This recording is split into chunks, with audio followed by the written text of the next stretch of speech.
You're gambling with the lives of millions of people. You're gambling with World War III. What kind of diplomacy, JD, you are speaking about? What do you mean? You think that if you will speak very loudly about the war, you He's can... not speaking loudly. He's not speaking loudly.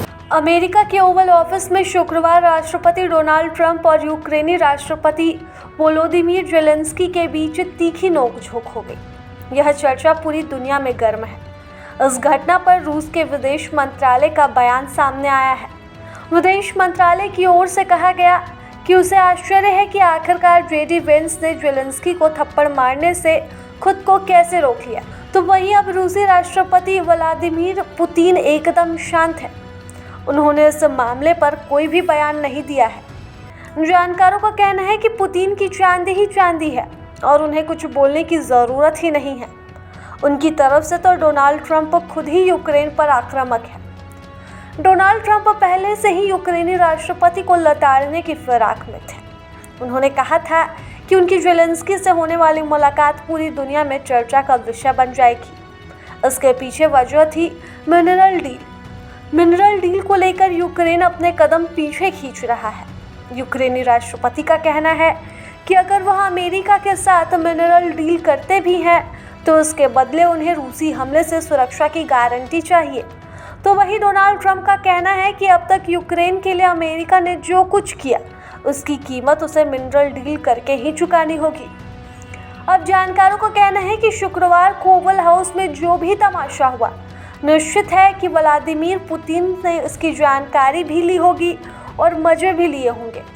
रूस के पूर्व राष्ट्रपति और मौजूदा सुरक्षा council के deputy chief Dmitry Medvedev ने Oval house में ज़ेलेंस्की को तमाचा लगा है। उन्होंने कहा कि अमेरिका को बड़ा कदम उठाते हुए यूक्रेन की मदद एकदम से बंद कर देनी चाहिए। राष्ट्रपति बनने के बाद डोनाल्ड ट्रंप जाहिर तौर पर व्लादिमीर पुतिन के साथ बेहद नरमी से पेश आ रहे हैं। चर्चा है कि सऊदी अरब में दोनों की मुलाकात भी हो सकती है, तो वहीं फ़ोन पर भी उनके बीच कई बार बात हो चुकी है। दोनों ही नेताओं ने मिलकर काम करने की प्रतिबद्धता दोहराई है।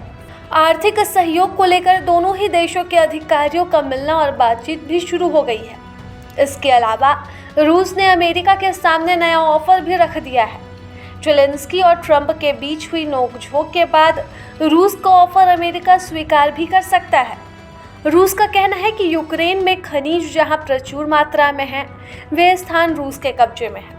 ऐसे में अगर अमेरिका रूस का साथ देता है और यूक्रेन का साथ छोड़ देता है तो उन जगहों पर अमेरिका को खनन का अधिकार भी दिया जा सकता है और रूस खुद खनन करवाकर भी अमेरिका को लाभ दे सकता है। डोनाल्ड ट्रंप के राष्ट्रपति बनने के बाद से ही रूस का मानना है कि अब इस युद्ध में उसका पलड़ा भारी हो गया है।